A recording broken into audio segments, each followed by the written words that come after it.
school attendance campaign. I hate it and I want to talk about it. When I was at school, my attendance was 39% at one point. I had a lot of mental health difficulties growing up and I had to attend CAMS at least once a week. There was a period where I spent a year in mental health hospitals, so my attendance got to 39%, naturally. And I remember being handed this piece of paper in school when I was on leave from hospital to attend school, being told that, your attendance was 39% this year. What can you do to make it better? I don't know, it's not like I chose to be in hospital and I chose to have mental health issues at the ripe age of 15, but you know, it is what it is. To encourage me to attend school, I was on a reduced timetable, aka reducing my attendance number, and this would have been great if one, the medication I was on wasn't making me so tired that I could literally not get up in the morning, and two, when I was finally getting into school, people were asking me why I was in hospital and other people were bullying me about it. But yes, my lack of attendance was definitely my fault. I could have improved it, and it had nothing to do with the systematic failings I was experiencing as a child. Who is Duffy? Duffy is my muse, and he also runs the cult that I'm in. Let me tell you, there is nothing that makes me more happy than seeing other autistic people and they have their own unique style. I just love it. I find with especially a lot of young autistic people that we just have very vibrant and colourful clothes and we're just out there hi, I'm here. It's either your makeup or your style. I'm just looking at you wow, so cool. Nah, for real though, I can just sense it. Other autistic people will understand what I'm talking about. You just know when another person is autistic, and especially if your style is very out there. There's just something about it. I can't really explain it, but there's something there about that. And I feel like people aren't really surprised when they see how colourful my makeup is, my eye makeup. People always compliment. I'm yeah, I worked hard on that. No, I'm joking, really simple. But yeah, it just makes me so happy, especially on social media. I'll see other autistic people and their style is just wow. And then I'll see you in public, I'm just double wow.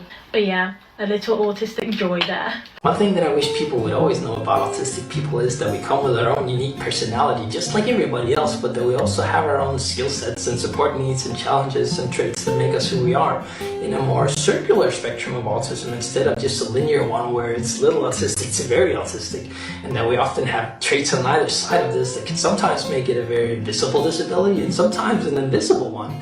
And we come in very, very different shapes and sizes instead of just one stereotype that people might have seen on TV. So yeah. You want to try this new food? Oh, I'm okay, thank you. I'm actually really picky. I'm a really picky eater.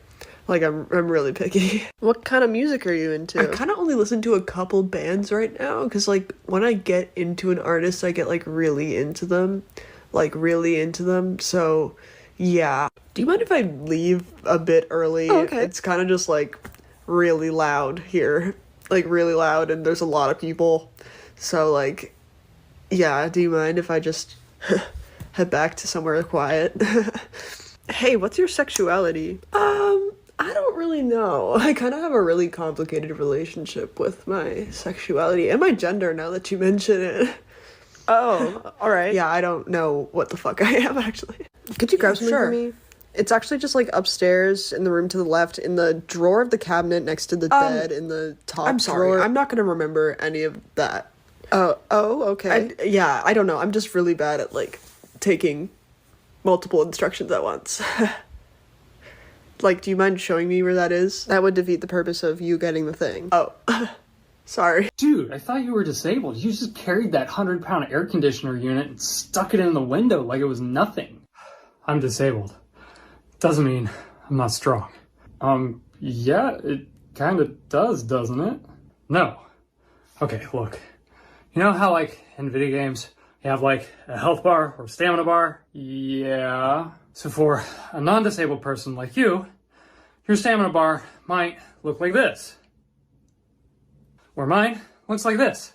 Now, we could break it down into more specifics where I have a health bar, a stamina bar, a mental focus bar, an emotional bar, a sensory bar. You get the idea. But we're just going to keep it simple for now. You follow?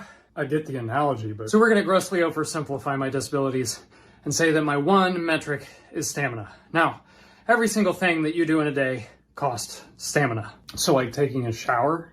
Yep. Now, your character profile has that big bar of stamina. And with your character's constitution, taking a shower might cost you this much.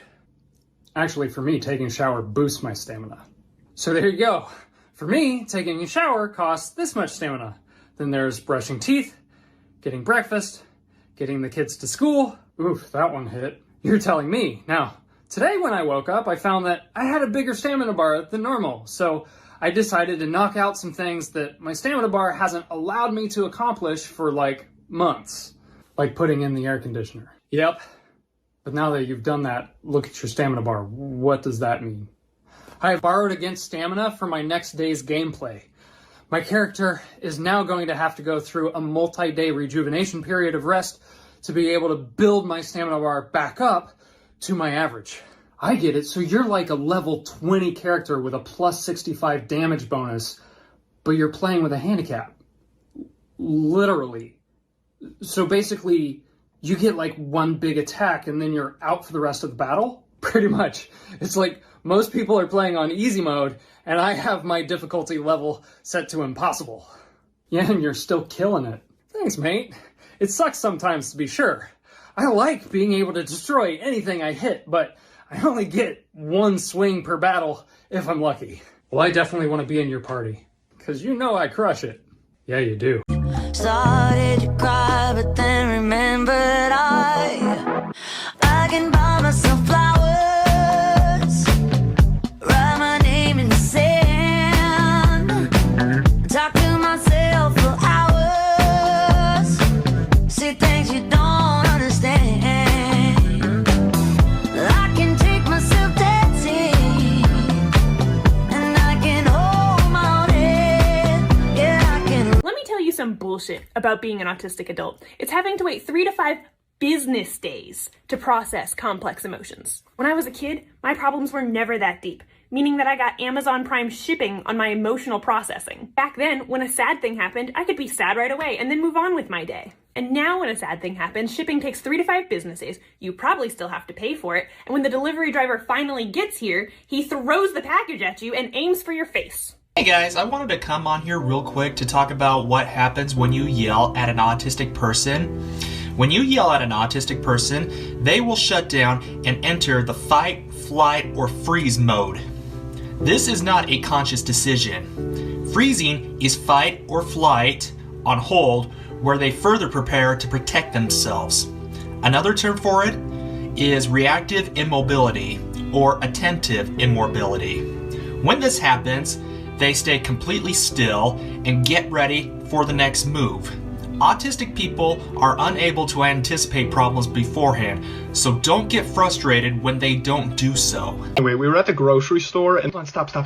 What? Sorry, I'm just overstimulated. Yes, except it looks more like... So anyway, we were at the grocery store. Stop talking to me. You're literally the most annoying person on the planet. Every word that comes out of your mouth is pain.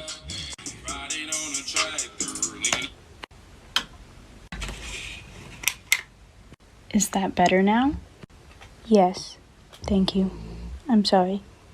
Please continue your story.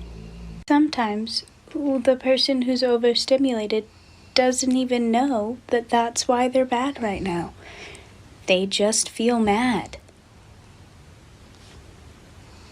Okay, so here's something I don't get about neurotypical conversation part 2. It was actually brought up in the comments of another video. Okay, so when someone shares a story, and you're like, oh, I want to show that I relate with them and I have a similar story, I'll share that. And then the person gets annoyed or offended. Like, how am I supposed to show that I relate? And I know that not everyone does this, but I still want to know why.